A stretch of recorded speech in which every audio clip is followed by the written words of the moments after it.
तो हमारा स्वयं को पहचानने का जो सफ़र है वो जारी था। पहले वीडियो में हमने ये समझा था कि मैं होता क्या है, कौन होता है मैं और हम हमारा मैं ये कैसे चलता है, हमारी पहचान क्या बनती है। तो ये सारे उद्देश्य थे। इस वीडियो में हम इसके आगे बढ़ेंगे और अब हम स्टार्ट करेंगे। हमने ये दोनों कर लिए थे ना, व्यक्तिक पहचान क्या होती है, स्वयं क्या होता है। अब हम करेंगे विशेषताएं, शैशव अवस्था के दौरान स्वयं की विशेषताएं, प्रारंभिक बाल्यावस्था के दौरान, मध्यावस्था और किशोरावस्था के दौरान स्वयं की विशेषताएं। तो चलो शुरू करते हैं। सबसे पहले स्वयं का विकास एवं विशेषताएं, जो जनरल विशेषताएं हैं स्वयं की, वो क्या है कि जन्म के समय व्यक्ति में स्वयं विद्यमान नहीं होता। जब कोई व्यक्ति पैदा होता है, जब एक बच्चा पैदा होता है, तब उसमें कोई स्वयं का जो एहसास है वो नहीं होता। जैसे जैसे वो बड़ा होता जाता है, उसका स्वयं जो है वो विकसित होता जाता है। जब बच्चा होता है तो उसकी तो कोई पहचान नहीं होती, वो तो ये नहीं कहता मुझे ये अच्छा लग रहा है, मुझे वो अच्छा लग रहा है। हम जिस माहौल में उसे ढाल देते हैं वो उसमें ढल जाता है। शैशवावस्था, प्रारंभिक बाल्यावस्था, मध्य बाल्यावस्था और किशोर अवस्था में स्वयं की विकास और विशेषताएं जो हैं, वो मनोवैज्ञानिक एरिक एच एरिक्सन, ये एक बहुत इम्पॉर्टेंट मनोवैज्ञानिक है। वो ये कहता है कि शैशव अवस्था से लेकर वृद्ध अवस्था तक विकास के प्रत्येक चरण में हम कुछ ऐसे कार्य करते हैं जो हमें विकास के अगले चरण के लिए आगे बढ़ने में सक्षम बनाते हैं। मतलब जब हम इस उम्र में होते हैं, हम कई सारी ऐसी विकासात्मक चीज़ें सीखते हैं और करते हैं जिससे कि हम अपने बालपन में उससे काम कर सकते हैं। फिर हम बालपन में कुछ ऐसा सीखते हैं जो हम किशोर अवस्था में काम आता है। किशोर अवस्था में जो विकास होता है वो वयस्क अवस्था में आता है, और वही सारे अनुभव और वही विकास का जो हम सीखते हैं वो हमें अपनी वृद्धावस्था में कार्य आता है। तो सबसे पहले शैशव काल के दौरान स्वयं, मतलब सेल्फ ड्यूरिंग इन्फेंसी। तो 0 से 2 वर्ष की आयु के लिए एरिक्सन ने जो कार्य बताए हैं वो है आंत्र और मूत्राशय पर नियंत्रण करना। मतलब बच्चा जब छोटा होता है तो वो सबसे पहले टॉयलेट ट्रेनिंग करता है, वरना वो सारे काम बेड पे ही करता है। लेकिन 2 साल तक हम ये मानते हैं कि बच्चा अपने ब्लैडर पर, अपने आंत्र और मूत्राशय पर नियंत्रण करने लगता है। शिशु को ये पता ही नहीं चलता कि वो बाहरी दुनिया से अलग है। जैसे आप कई बार अगर बच्चे को ऐसे खेलते हुए देखो, तो बच्चा इसको देख के ये नहीं समझ सकता कि ये अलग है और मैं अलग। बच्चे को अगर ये अपना हाथ दिख रहा है तो उसे ये नहीं समझ में आता ये मेरा है, दूसरे का है, क्या करना है। आप उसे अपनी उंगली भी दोगे तो वो उसे भी अपने मुंह में डाल लेगा। तो उसे ये नहीं समझ में आता मैं कहाँ ख़त्म हो रहा है और दूसरा शुरू हो रहा है। वो अपने हाथ चलाता रहेगा, पैर चलाता रहेगा और सोचेगा कि मैं यहाँ तक पहुँच गया।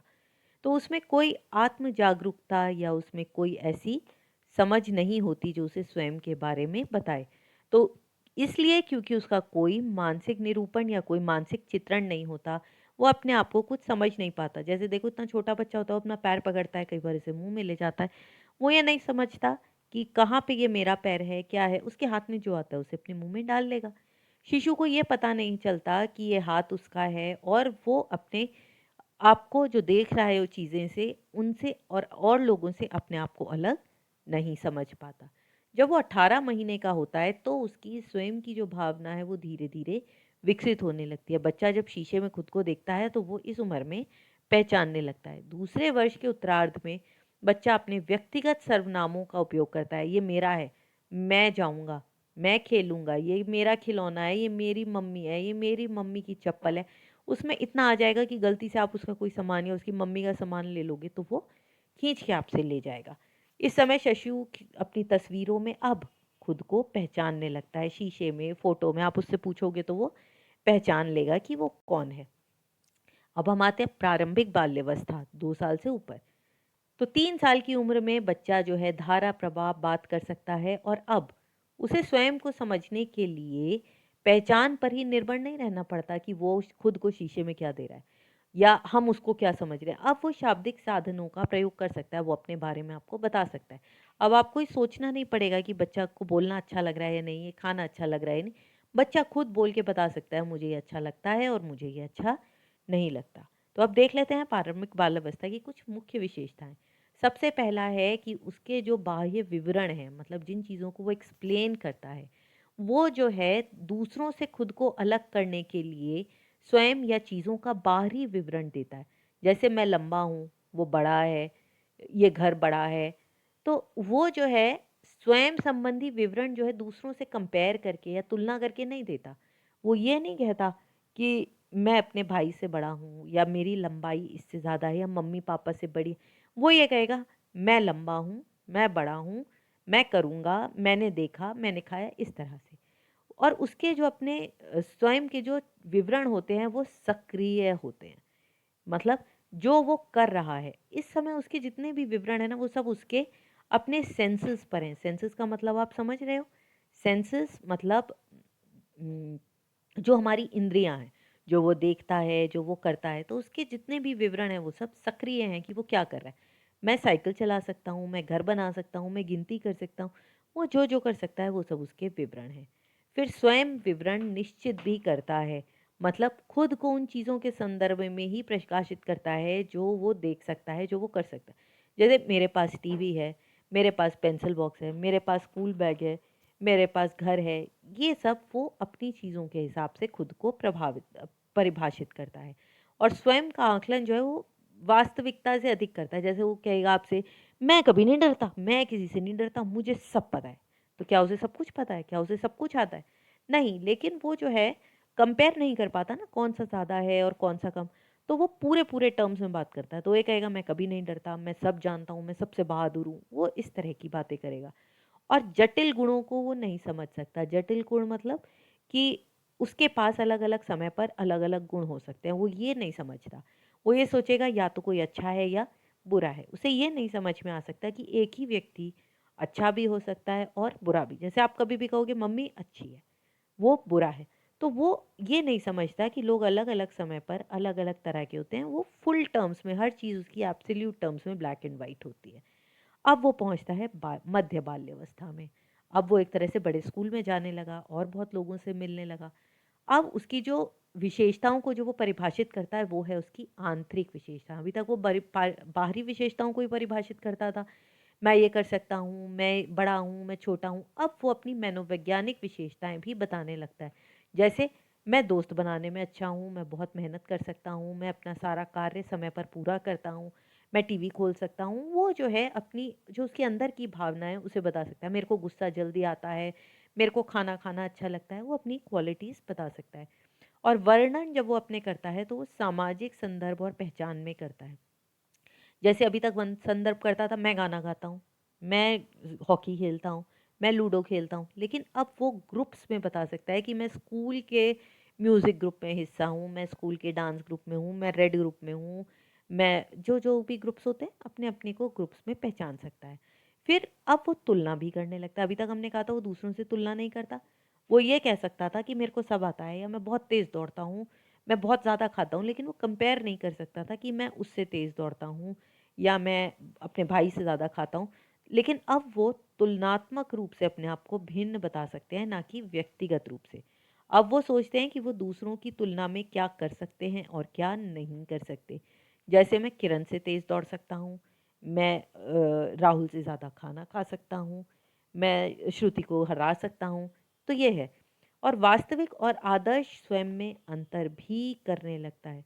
मतलब जैसा वो है और जैसा होना चाहिए, इन दोनों में अंतर वो करना शुरू कर देता है और किशोर अवस्था में ये पीक पे होता है।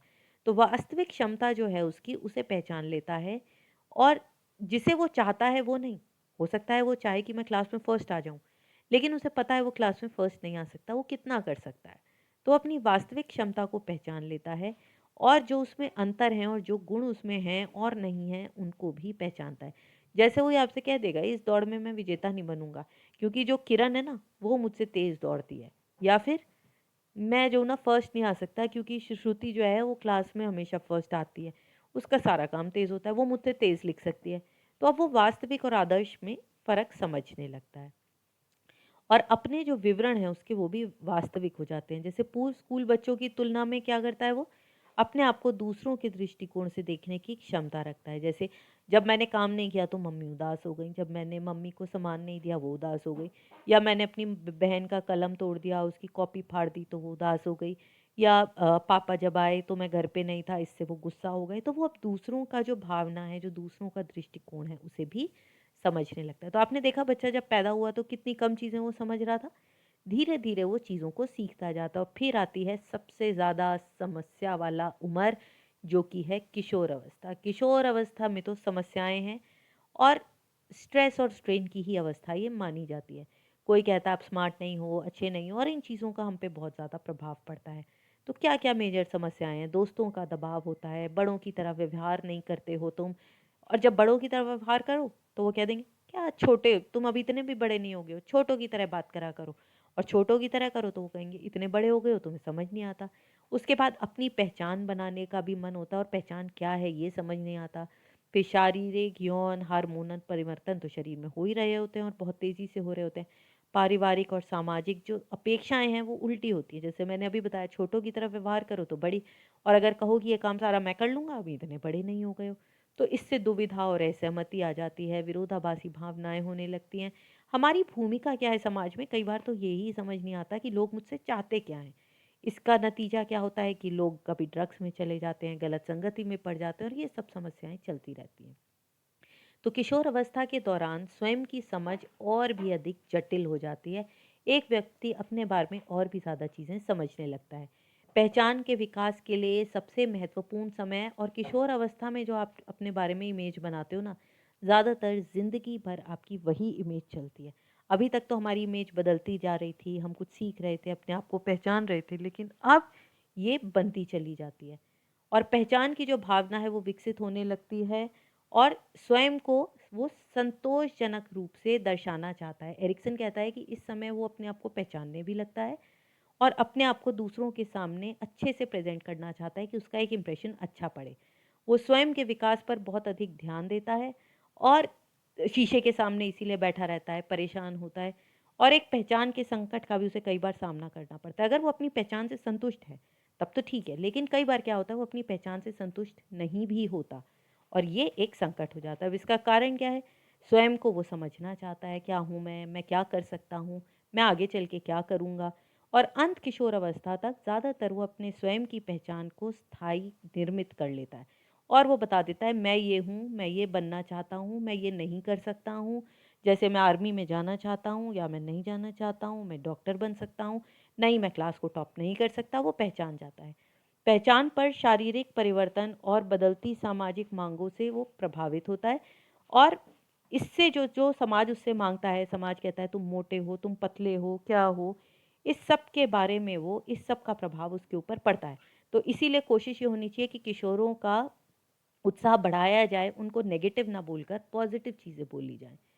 अब उनकी विशेषताएं क्या हैं? उनके विवरण अब संक्षिप्त होते हैं और वैचारिक होते हैं। वो जो है दूसरों से कंपेयर भी नहीं करता, वो वैचारिक बताता है।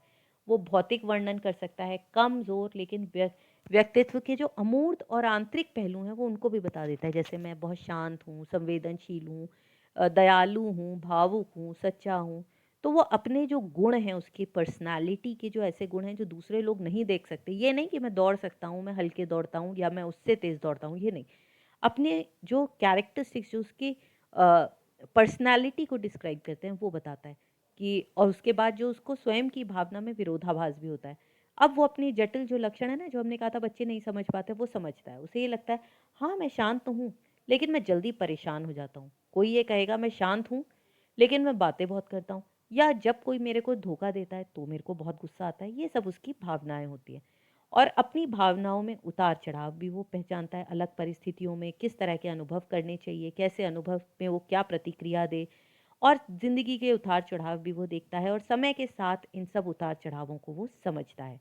वो ये भी कहने लगता है कि मैं गणित में अच्छा तो हूँ, लेकिन क्या उतना भी अच्छा हूँ? क्या मैं इतना अच्छा हूँ गणित में कि मैं उसे ले लूँ? तो वो इन सब टेंशन्स को, स्ट्रेस को समझता है। और अब आदर्श स्वयं और वास्तविक स्वयं में उसका डिफरेंस क्लियर हो जाता है।